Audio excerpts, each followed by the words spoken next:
Today, Europe relies only on the belief that if danger comes, NATO will act.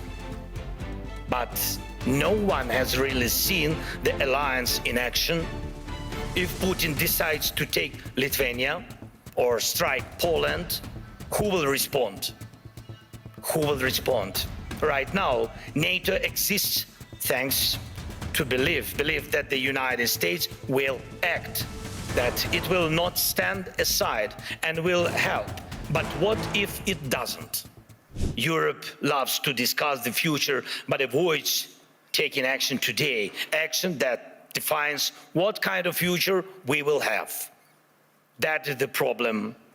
Why can't President Trump stop tankers from the shadow fleet and seize oil, but Europe doesn't?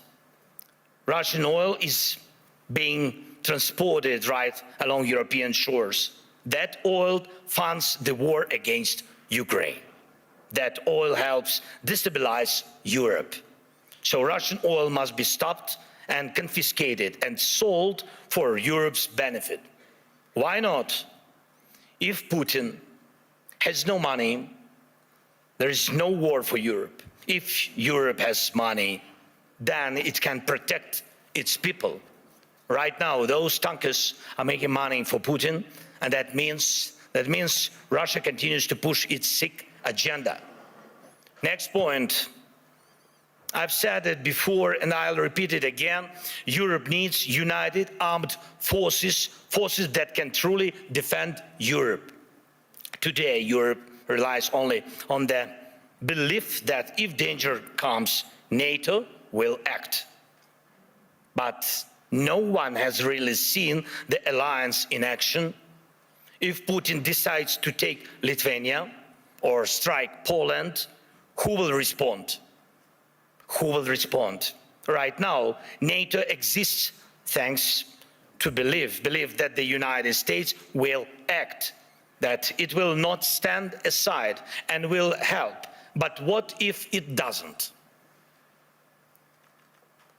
Believe me, this question is everywhere in the minds of every European leader, and some try to get closer to Britain, investing in weapons production and etc., building partnerships, getting public support for higher defense spending. But let's remember, until America pressured Europe to spend more on defense, most countries were not even trying to reach 5% of GDP, the minimum needed to ensure security.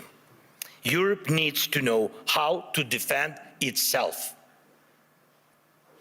And if you send 30 or 40 soldiers to Greenland, what is that for? What message does it send? What's the message to Putin, to China?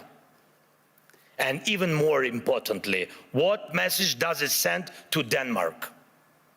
The most important, your close ally.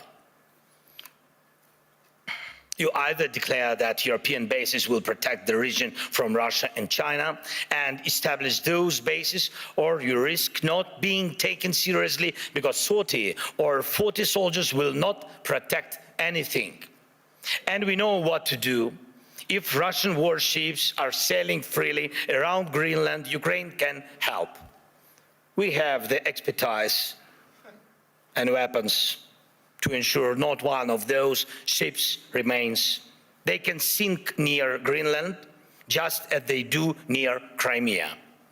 No problem, we have the tools and we have people. For us, the sea is not the first line of defense, so we can take actions, and we know how to fight there if we were asked and if Ukraine were in NATO. But we are not. We would solve this problem with the Russian ships. As for Iran, everyone is waiting to see what America will do. And the world offers nothing, Europe offers nothing, and doesn't not want to enter this issue as the supporter of the Iranian people and the democracy they need.